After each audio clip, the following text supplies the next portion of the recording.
Course has taken us to an experience of peace that can only come when the world's been forgiven.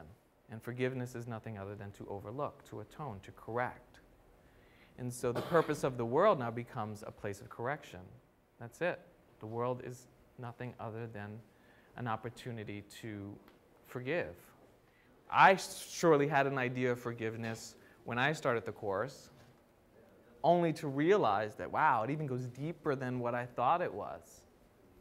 And what happens when we overlook, when we forgive, not just other people, but ourselves, and every aspect of our experience in this perceived life? Well, what happens is the chains start to fall. False beliefs start to come apart, and so that the experience is of one mind. And when we learn or experience that it is one mind, then we recognize there is no out there. There is no out there. There's one mind dreaming this all up. There's one mind to be healed. And so my function in this world is just that, is to heal, is to forgive. And so forgiveness is really a tool to happiness. It's a tool to the experience of happiness, because happiness is always there. The Course would teach us that what's blocking us from happiness is what needs to be removed, or what needs to be forgiven. Once that is removed, then the truth of who we are then is exposed within us. So we come to know ourselves as we truly are, as opposed to thinking we know who we are in separate bodies, separate identities with a name. So forgiveness is simply just an overlooking. And it is a process in this world. And I say a process in this world because in the world of spirit, or in heaven as you will, forgiveness is not necessary. What's there to forgive? What's there to forgive in innocence? What is there to forgive in heaven? Nothing. Forgiveness doesn't exist in heaven. Forgiveness can only exist here where it's needed. The construct of our experience is made by an infrastructure of beliefs, of what we think.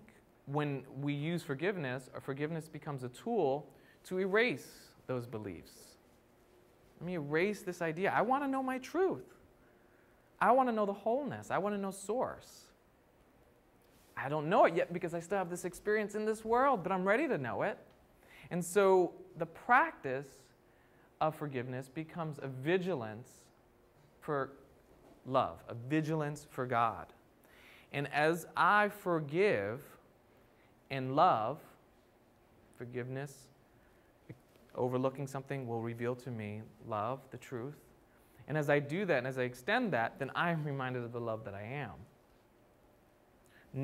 I could not bring joy to anybody without having joy in me.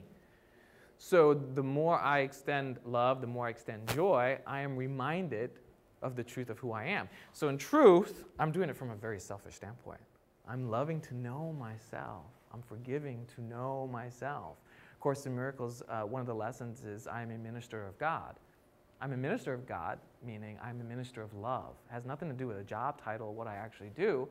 It is who I am in each and every moment. As a minister of God, I'm extending love and overlooking the perception of separation, or the perception that I've been separate from someone or less than. And so in this world, forgiveness is typically thought of as the right thing to do, right? You know, I've always been taught, especially growing up Catholic, that forgiveness is just what you do to be a good Christian, or to be a good Catholic, or to be just a good person. You know, you forgive, you forgive. But then in your mind, it's like, I can't forget, right? It's like you forgive, but then it's like hard to forget sometimes. How do you know you haven't forgotten?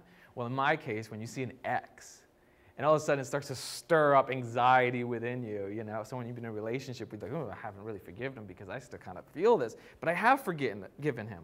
But he did this to me, or she did that to me. You know, you don't forget. So there's a very worldly forgiving, and I'm going to share a quote from the Course, a very worldly forgiving that the Course is not really leading to. In fact, it would say that that kind of forgiveness is actually an attack. It says, unjustified forgiveness is attack, and this is all the world can ever give. It pardons sinners sometimes, but remains aware that they have sinned. Remains aware they have sinned. So if I say I forgive someone, but I have not yet forgotten what they did, then I am repeating this idea that they've done something wrong, right?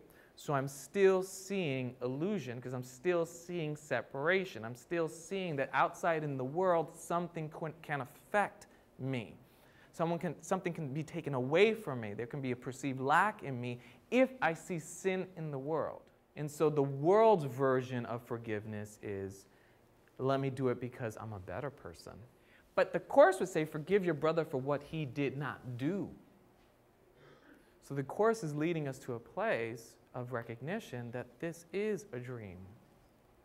In fact, every thought that you have about what you think you've done or who you were before you entered this room is but a construct to this experience right now.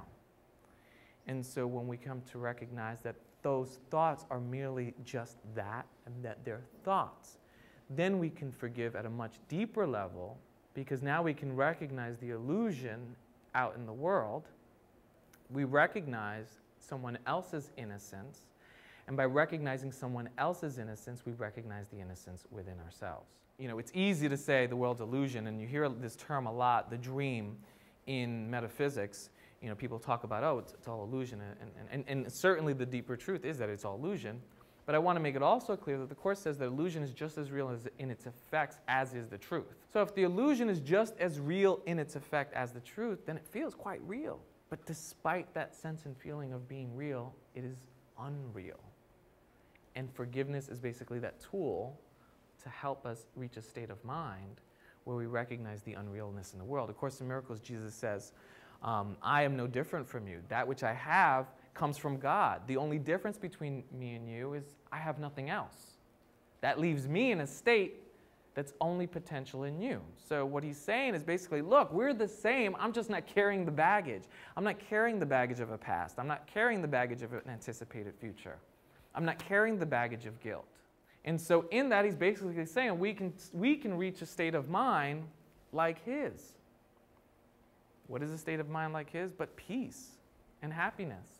And then that's what we're here for, right? Everybody's here for the same purpose. We all want to be happy. We all want to be blissful. We all want to know our truth. There's something within us that knows the truth. So if there's something within us that knows the truth, then wouldn't it behoove us to then understand or at least listen to what it is that knows the truth? There's something within all of us, even as we sit here, that recognize, there's something bigger. And I want to tap into it. Something bigger I want to become vigilant of. And it's the light within us. Literally the light within. Literally the light within. And so forgiveness becomes a path to exposing that light within, to exposing that light within us so that we can achieve or experience the peace and the happiness that we're looking for. And so once we get beyond the worldly viewpoint of forgiveness, then we step into this idea of forgiveness that helps us really see that nothing really happened. That really our thoughts are a construct that make the identity. A Course in Miracles says it is a complete reversal of the world's thinking. I mean, think about it. To some degree or to every degree, really what I'm saying is that this is but a dream, which for some of us, okay, we can like that idea, but do we really know that idea? I don't know. But that is where the Course is taking us. It's about recognizing that in the moment, you will know what to do because you will be guided by something much bigger. And so part of the Course practice is also allowing something bigger than you to come through so that you are worked through, which is that inner guidance and intuition that's coming from a place that recognizes its oneness. Because I don't recognize my oneness when I'm worried I can't move. If I'm worried that there's a problem, I can't recognize my oneness. Love and fear don't go together. It's one or the other. And so if I'm choosing fear, how can I see love? And so I'm willing to give up those thoughts. I'm willing to say, you know what? I don't know it all. And so A Course in Miracles would say the process of forgiveness could look like, number one, is awareness. You know, being aware of how we feel. It's so funny. Many of us, and probably not in this room, because this whole Karma Fest comes with an intent of self-discovery. It comes with an intent of really walking in or stepping into a greater power. That being said, there are many of us, including myself at times, that don't even recognize how we feel. So the first step is awareness. Course in Miracles says the only use of judgment is to judge whether or not we feel good or not. if you want happiness, it's going to have to come from a change in your mind. I have someone at work who reports to me. And if I'm really honest, I never really thought about her as competent. So my impression of her is that she wasn't competent. And perhaps the ego could come up with a good case and say, well, you know, she's not competent because she didn't come in with this initiative on time. She didn't do a very good job in this visit. She seems extremely nervous every time I talk to her. She has a bunch of excuses for every time I ask for something. And so I don't see her as competent. The Course would say you're looking at an illusion. You're not seeing truth. And so there was this one day in particular I was at the office because I travel a lot for work, and I was visiting her. And I remember walking into her office, and she was scattered and embarrassed about it. So it wasn't like she was scattered and did not know she was scattered. She was scattered and now embarrassed about being scattered. And here's now her boss walking to her office and with an appointment, so she should have been expecting me, with expectations that I have that I'm going to follow up with. And so I walk into the office, and she's all nervous and scattered. And in that moment, I recognized what I was holding of her, what I thought of her. And now here I am, standing in front of this woman who reports to me, who's all scattered, and I have this interpretation. Now notice that it was my interpretation of her, but when I was really honest and looked deep inside, it was really about my guilt at work being projected out to this person who works for me. All the physical signs are there. I told you, she's never on time with anything. But here I was right there in that office door, looking at everything, asking, having an awareness of the experience, knowing, you know, I'm not happy. Then step two, which is really recognizing it's in my mind, right? Because I'm not separate from this person. If I really believe I'm whole and complete, if I really believe that I'm loved, then I'm not separate from this person. So it must be I'm seeing something that isn't there. Holy Spirit, intuition, guidance, come into my mind and show me something different. And so I'm making the choice, or I'm recognizing it's all in my mind. I'm making the choice or showing willingness to see something different and handing it over to Spirit, handing it over to what's within. And so I did that, and I can see something deeper within her, which is the recognition of her innocence, even though she was disheveled.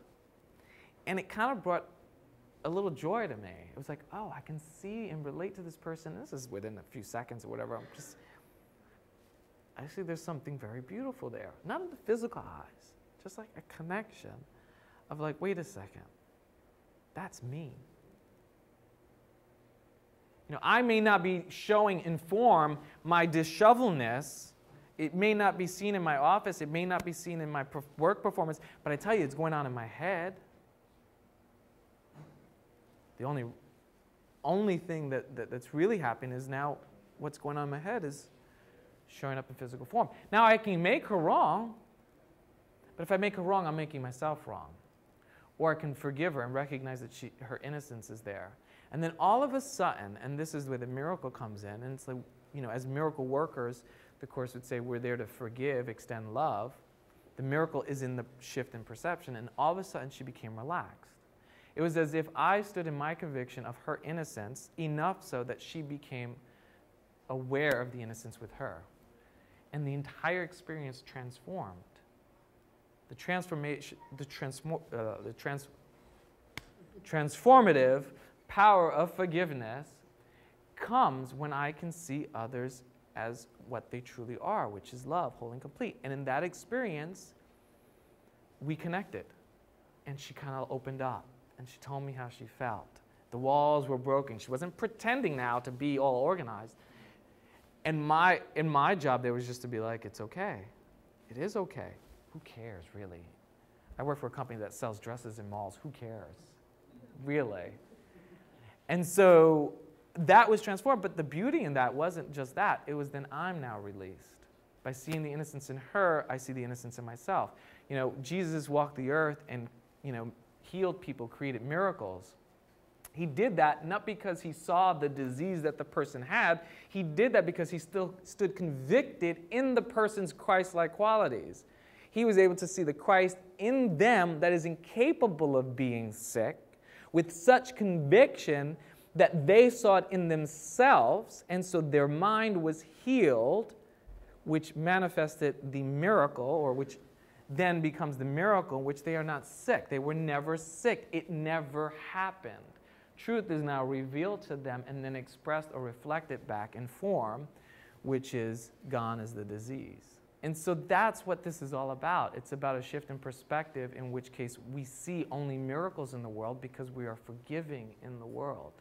As we oversee the world and its illusions begin to dissipate and disappear, so that we can experience what is ultimately true, which is love, wholeness, and completeness.